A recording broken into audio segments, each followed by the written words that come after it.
What's up, Kelly Pavlik, man? How you doing, brother? Good. What's going on with you, man? Chilling, bro. Great to see you, man. Fresh off a flight from the Triller show, which I cannot wait to pick your brain on about. But more importantly, your boxing career, brother. Like your pressure fighting, the way you cornered people, the way you trap them on the ropes. I want to take a dive into that when you're ready. But first off, man, how's life been treating you? Good, man. I'm dragging ass. Did you get a contact high there at the Triller event in Georgia? Because I think I got a contact high through my television. Yeah, no, you know what? It looked fun. I mean, everybody there was having fun. Yeah, I didn't. So we had to stay up in the lodge. You know what I mean? And again, they didn't let you go nowhere. You couldn't walk down. You couldn't go. You couldn't go down to the floor at all, especially if you weren't credentialed for it. So, but yeah, I heard and seen a lot of the rumors about people getting interviewed and everything else. So, kind of heard about it. It's entertainment. It's fun. I had a great time with it. I'm like, they might actually change the whole way that, boxing is broadcasted, because when you start hearing like Al Bernstein doing shots and all this type of stuff, I'm like, wait, this is excellent. Like, this is cool. Like, I was all for it. What a great event, man. And speaking of great events, you've been a part of many. Again, I mentioned the way you would trap your opponents in the corner, the way you fought was very unique. Everything about your style was very unique. You had me at hello when you came out to Corn. Okay, I'm a big music fan. Yeah. And let me ask you about music. What's your favorite type of music, man? So I am kind of like both. I'm a rocker, and one of the young kids, Virgil Ortiz Jr., who fights. He's a big rocker. His favorite band and my favorite band is Avenged Sevenfold, and I'm a huge fan of them. Yep. That's my wife's favorite band. I might be getting an interview. Johnny Christ. How weird is this? Johnny Christ ends up getting a number through a buddy in Dallas, and ends up sending me a message that he wants to have me on the show on his podcast. So that's pretty badass, dude. But I was gonna say, how badass is that? Oh, it is. Like, I would never expect that, especially if they were a group. And I got to meet them back in the day, but they didn't really realize. And I guess they got into combat sports and everything. And Johnny's a big fight fan, so it just came through a little, connections and whatnot. But yeah, so I like that. Like Corn, that's an interesting story how we picked Corn. But I was also a big rap guy too. I was like the hardcore rap too, though. I liked, like the DMX and Wu-Tang, and I liked Crucial Conflict from Chicago, and of course you had the West Coast rap, and so I was into that too. That was music that got me hype, and especially at the gym. But Korn was funny because when I was coming up, when you fought on ESPN, you only had like 50, ESPN's not doing the big shows like they do today. So when you came out, you only had like literally 4 minutes to get the fans going. Nobody's seen the music on the broadcast, but you had to get the fans going. And I'm kind of like a superstitious person. So we came out to a song. We had to find that song that really generated electricity in the building. And that was kind of it, Here to Stay with Korn. So once we had that, we were knocking everybody out. We were like, well, it's called Here to Stay. We like that. It gets people going. So we kept it. The ring walkout is the most important thing, I think, because it gets you amped, gets you in a mood, and at the gym too. Like if you're working out, I mean, my go-to is still to this day, the Rocky IV soundtrack, man.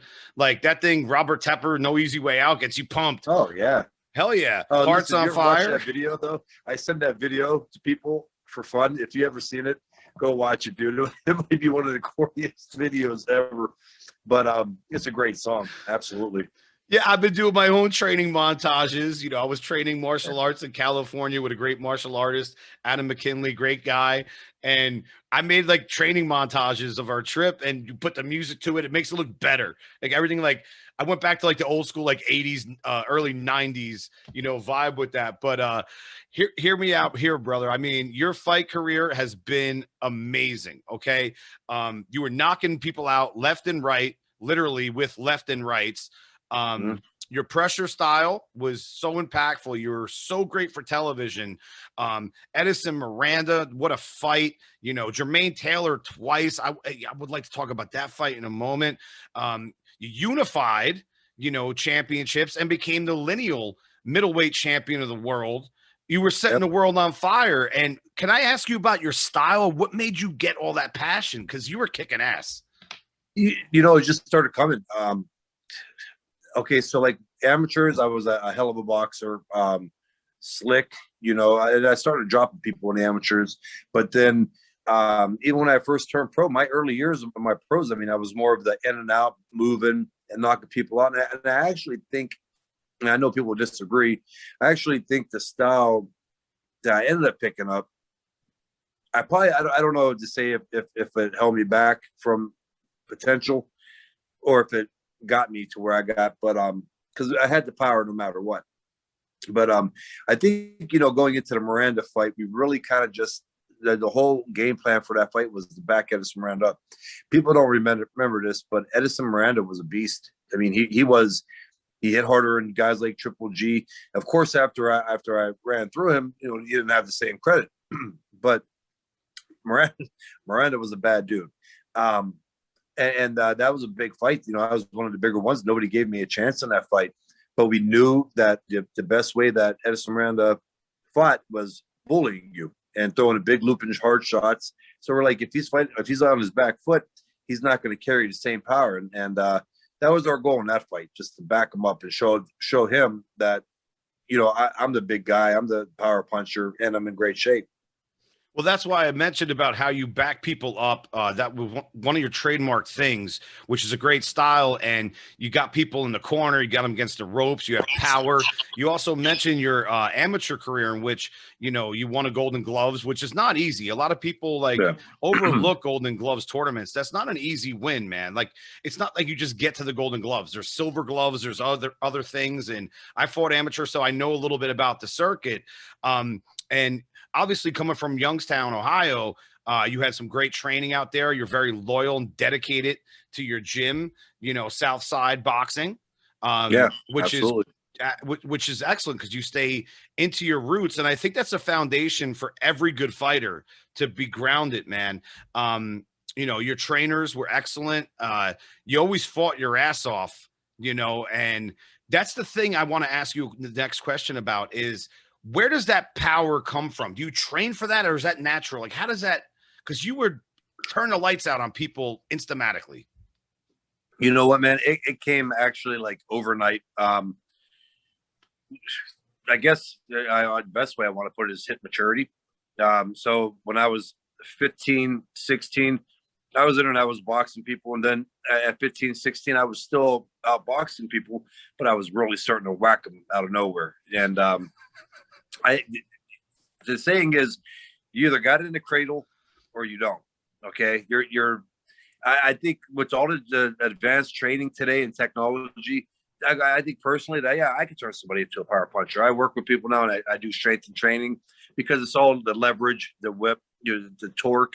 And that's where it comes from, but it's really a pain in the ass process. And especially if you get somebody who's already pro and they want to be a power puncher, you got to break them all the way down from the beginning again.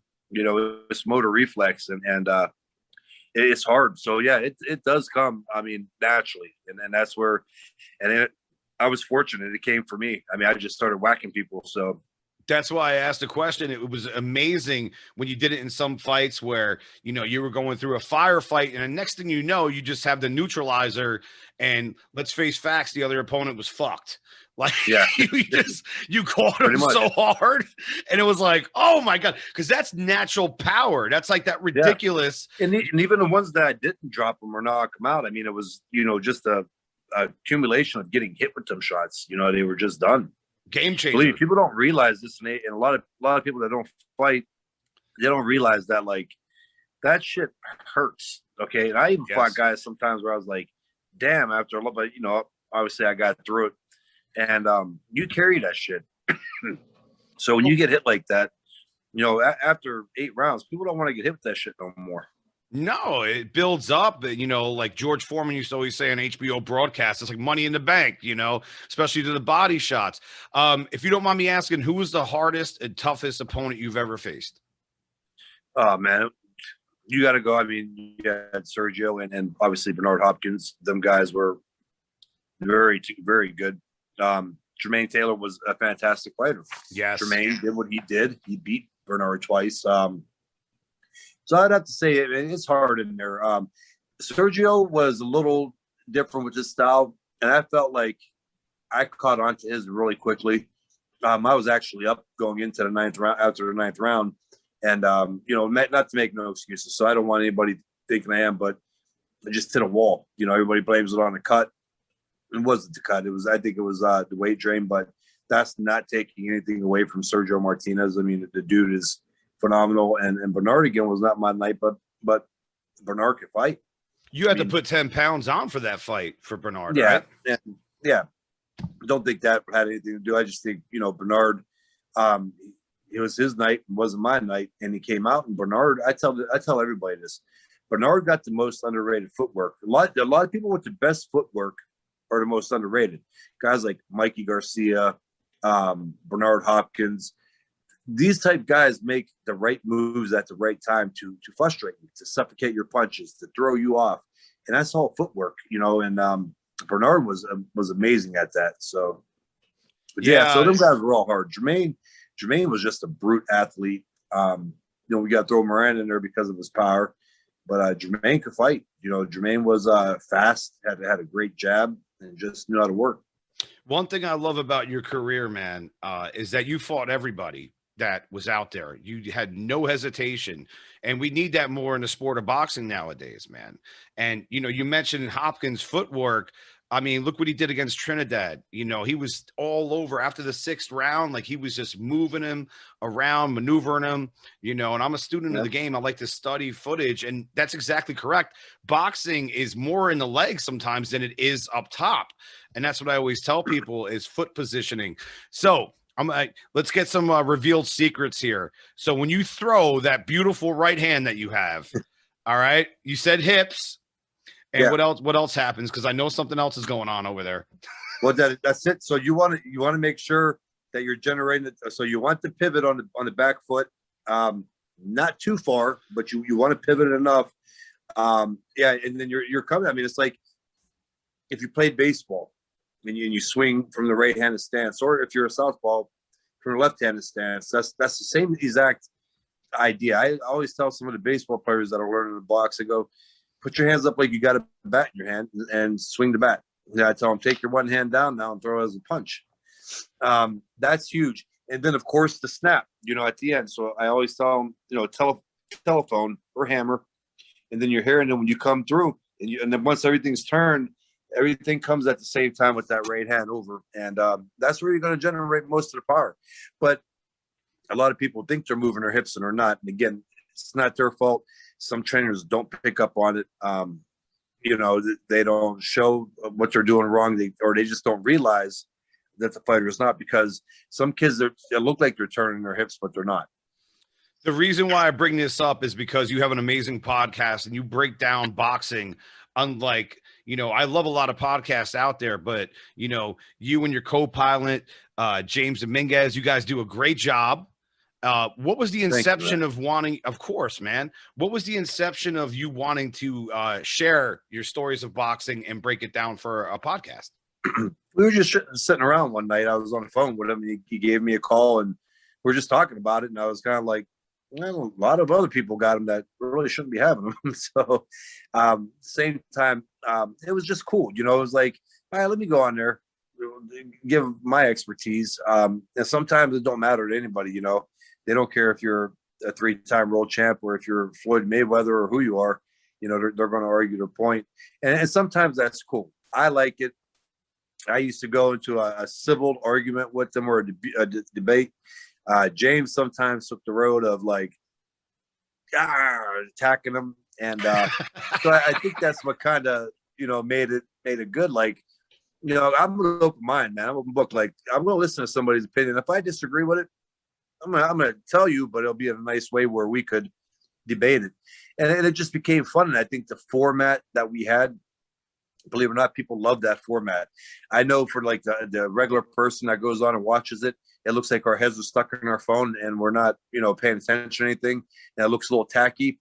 But once people see that and they actually go to ask a question and we reply to it and answer it, I think people like that. And believe it or not, we've had some of the best guests on. We've had Crawford, we had Mickey Ward. I mean, you name it, we had everybody on. And we actually lost viewers when we had people come on because the fans couldn't be heard, or the listeners, that they couldn't be heard, or they couldn't dispute an opinion or a fight, and they don't like that. So I honestly, I like the concept of it. The interaction's good. I mean, me being, a podcast guy and stuff like that, it's like you're always trying to find antidotes and things that make things work. So the thing is, what we try to do is put a product out there that's fun and entertaining. And if you don't like it, guess what? You don't have to listen to it. Listeners. But that's also great about it. Like, I think, like, people should come to yours, not just because I'm on now for this episode, but because you get different. I always say it's good. You never stop learning. And of course, everybody's in their own ways, but you'll never know, like, if they come to a different podcast, they may hear that and it may like open up something else, like, oh shit, I didn't think of that way. And it's always fun to dispute. I mean, again, in a civil dispute, when you got to start getting a name calling, usually, somebody lost that argument. So it's, yeah, man, they're good. Keep doing what you're doing. But yeah, like I said, ours has been going. I mean, we've had it for 3 years now. I'm not, but it's hard for me right now with everything that I got going to really put a lot of time into the podcast. It's just hard. But we still do it more so for the fans that we have, our loyal listeners. You know what I mean? Well, the loyal listeners definitely are picking up great boxing, content and just an intelligent point of view from both of you guys. If the points have differences, you're still learning something. And like you said right there, Kelly, you hit the nail on the head, is that you could talk things civilly, civilized, and you could go out there and have a different perspective and learn something. Like, I learn things all the time. Dude, my wife watches boxing with me now. Like, she's become a boxing fan and MMA and all this stuff. And I think it's wonderful. And she'll throw something out there that I didn't even see. I'm like, woo, that's amazing, right? So absolutely. Speaking boxing, let's talk about this Triller card, bro. All right. I thought it was amazing. What was your experience like being there, and anything you got to offer about this event? I truly thought it was cool. I know a lot of people didn't. There was a lot of people that worked there in the media that thought it was unorganized. And again, I've seen shows go off. I mean, it was a regular show. I did think it was different. The main event, I didn't expect Askren to look like that. I mean, I'm not saying I kind of was leaning towards. Hold on 1 second. I got you, brother. My phone's getting ready to go. I'm at 20. I got time. But I thought Askren would have done better than what he did. But for the most part, I think it was cool. I think it was different. You know what? And people want to talk about it and talk shit, but it was interesting, and it got people to tune in. Like, they want to talk about De La Hoya. Listen, De La Hoya is going to go with his $250 million in his private plane, and how he's not going to be butthurt by anybody talking shit about how he looked on the show. Al Bernstein's I mean, he may have been having fun. And I think the show ran pretty good, and you had great fights. So but if it wasn't that, there would have been something else. I thought it was really entertaining watching on TV. I like the broadcast crew, like you mentioned, De La Hoya, Al Bernstein, Mario Lopez. Like, they were having fun. And what's wrong with having fun, man? They were just doing their thing. Snoop was having fun. Like, when you start seeing boxing commentators get loose and be like, oh my God, that motherfucking right hand, you're like, yes. Yeah, right. It's like, why not? Look at the world we live in. The least of my worries is if someone says something on the mic, but I'm like, thank you for being real, and thank you for being. They were just having fun. Yes, they were probably a little bit ripped. Okay, fine. That brought to my attention. We did this thing. It was called, I think Joe Rogan was the first one to do it, and it was, I forget what it's called, where you we do a podcast and we're actually commentating the fight, but we can't show the fight. And I forget what it's called anyway. So yeah, so we're sitting there, and then what you kind of do is you let the people talk, while they're watching the fight, and then we kind of do a commentating job. And it was kind of the same thing. I mean, we weren't having like that fun like they were, but we were dropping the F-bomb. We were breaking down what we think people were doing wrong, and the listeners like that. They like that because it's different. It's not straight. What's the word I'm looking for? Choreographed or scripted. You're getting a rope. Not stiff. Yeah. So again, I don't know. I mean, some people I could see if they were like really, really belligerent, and something like that. But I don't think they were. I thought it was actually pretty cool too. I thought they were having fun, man. And speaking of fun, you're in Vegas. Is that where you're living now? No, I'm still in Ohio, but again, business back and forth and awesome hustling, man. Just staying busy and everything's going good. Where are you at in Vegas right now? I'm about 10 minutes from the Strip. I'm in North Vegas. I'm at my partner's place that he has right now, and I'm not quite sure, but I could find out. I was in, Sacramento training. I know I'm kind of like by the stratosphere, man. So there you go. So you're like downtownish area. I was in Sacramento and 60 miles north, and people are like asking me, I'm training like martial arts with some great people, and they're like, where are you? I'm like, in the woods. I have no idea. There's mountains and there's a lake, and we're just fighting all day. Yeah. I just got here. So like, I know, like, I'm very familiar. I just train out here all the time, but I'm I know like Henderson and all that, but this was a little bit off the way a little bit. So I don't want to throw something out there where I'm not. So. Hey, I appreciate it, man. You came on like right off the plane from the Triller show. A couple other questions I have before I let you go, if you don't mind. Outside, well, actually, you know what? Let's start with this. You said you've been doing a lot of hustling. What's the game nowadays, man? What are you doing? So I have the fitness gym in my hometown. Right now, we got the charitable organization going. I'm going to be doing a boxing gym through the charitable organization, but the COVID really put a hold on that. I mean, it really put a damper and all that. And we're still trying to recoup to get everything moving forward. And it's even hard getting the grants. A lot of people were saying like, right now is the time to get grants, but as far as boxing gym, so we brought in some other people that work with like counseling and stuff like that, because I want this gym to be, for the kids and have the best of everything. So we got that. We got a company right now while I'm out here, is the sports testing, and we do it throughout the country. And right now we got the AAU West Coast. We're looking right now with the West and East Coast and the NFL youth flag football. So, I mean, we're really just hustling and bustling. I got the boxing app that's out and it's going very well. And I was just down in Miami last month, the Sweet Science Plus. And actually, my partner in that is Billy Lau, who was a former world title challenger, and he beat John Duddy, as a matter of fact. So Billy's a Youngstown kid, and we put that together where we have a nutritional plan, we have a shopping list, and then you get the technique from me and Billy, and strength and conditioning workouts. So just a whole bunch, man. It's nonstop. That's great. And I noticed that you've been working out a lot. Where are you at weight-wise right now, man?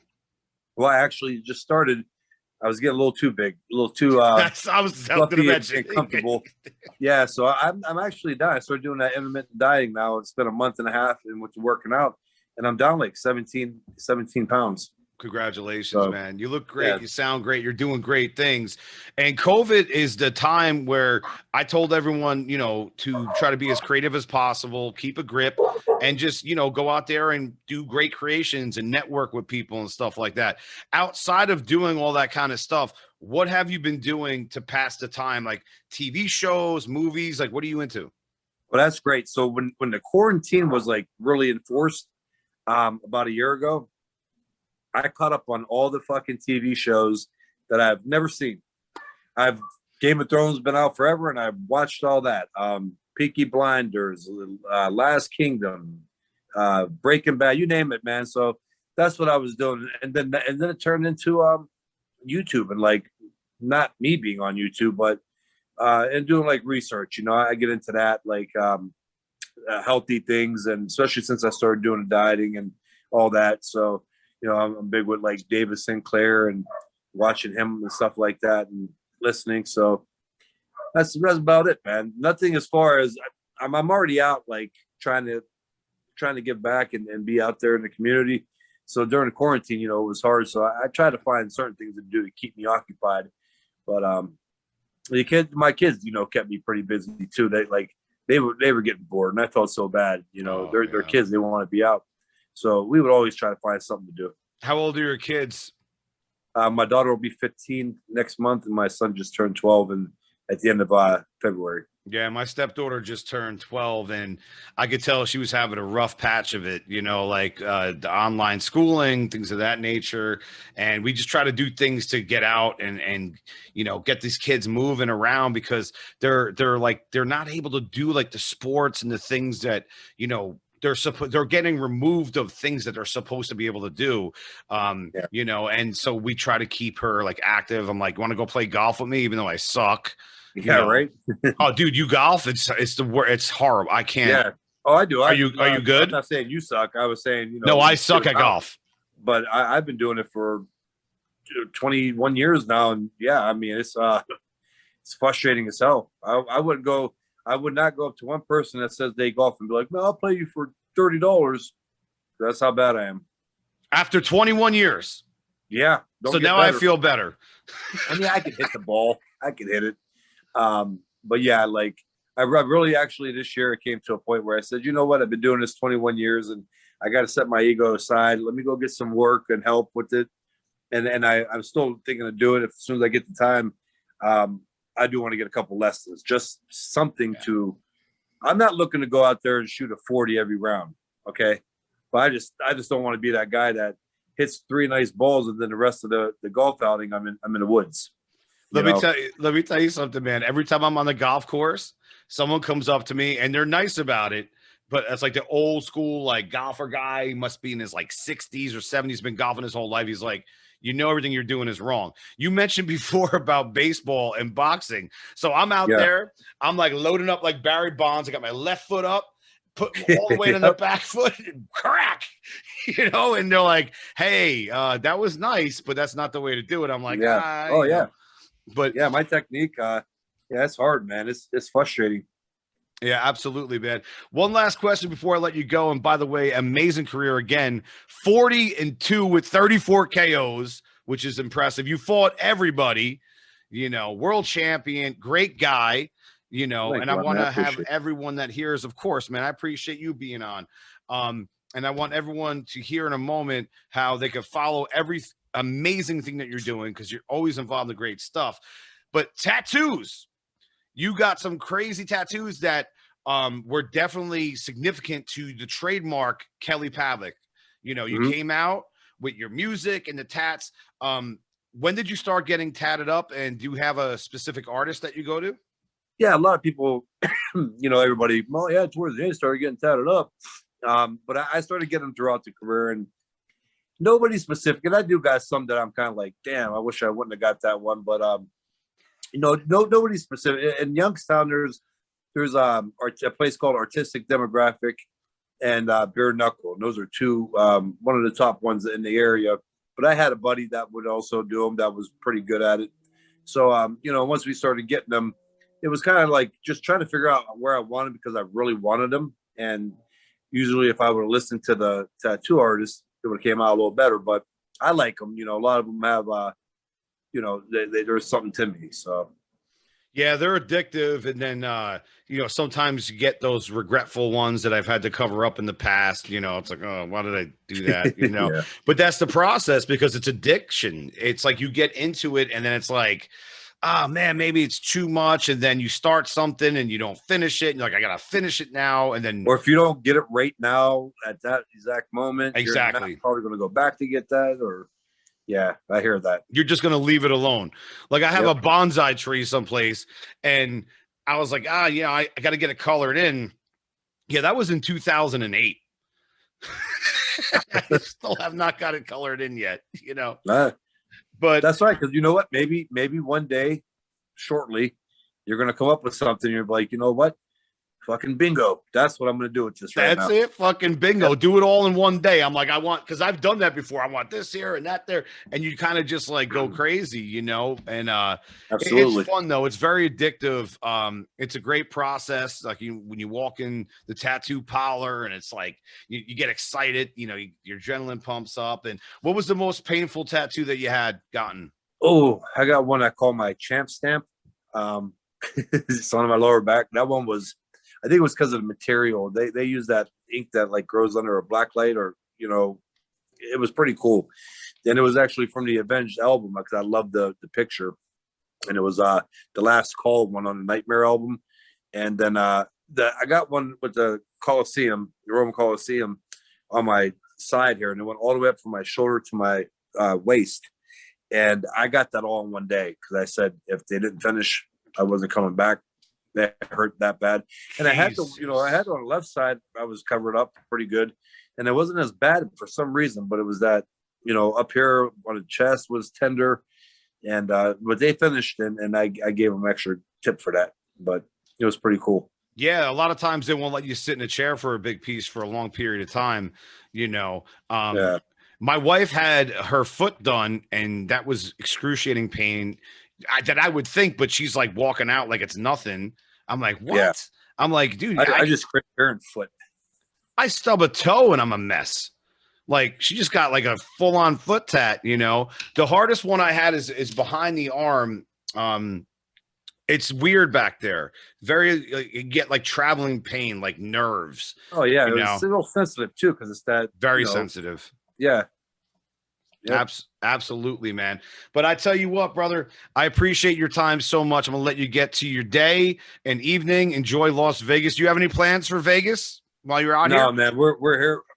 We may run to you know, go get some clothes stuff at the Adidas shop and things like that. But no, man, it's unfortunate. Not unfortunate, but we're set up with meetings, you know, throughout the week. So Hey, get it, brother. You're very deserving of every great thing that you're doing and all the opportunities that you're getting because, you know, in this sport, there's, you know, great people like yourself, like they do exist and, you know, that deserve great opportunities and they earn those opportunities, you know. Where could fans and listeners follow you for your pod, my pod, or just yourself in general? yeah, well, I'm on Instagram at pavlik.kelly. I'm on TikTok now at kelly.pavlik. And then Facebook, you know, you just put Kelly Pavlik in. And then the podcast, which we've been off for about a month now, but we'll pick them back up. The Punchline with Kelly Pavlik and James Dominguez. And what's the easiest with that is just go to punchline.live and it pulls up our past shows and you can subscribe to either Facebook or YouTube. So my stepdaughter is always doing, and I can never even get the name right. I call it Tiki Taki. And she's like, no, it's TikTok. And so I walk in the room and she's like in the kitchen or whatever. And she's just like doing some crazy shit. I'm like, are you okay? What are you doing? She's like, I'm making a TikTok. I'm like, okay, you know, and everyone's like, Johnny, you got to get on TikTok, brother. You know, so at maybe some point. But Kelly, I appreciate you so much, man. You know, best wishes for you and yours, your family, everybody, your friends. Stay safe and please stay in touch. The show will be up on iHeart, Spotify, iTunes, YouTube, everywhere. I'll send you links in very soon. Yeah, please do, man. I appreciate it. I hope you had a great time, brother. This was a blast. Oh, it was, dude. Thank you, man. Good time. We'll do it again. Yes, sir. Thank you, man. Yep. Talk to you soon, brother.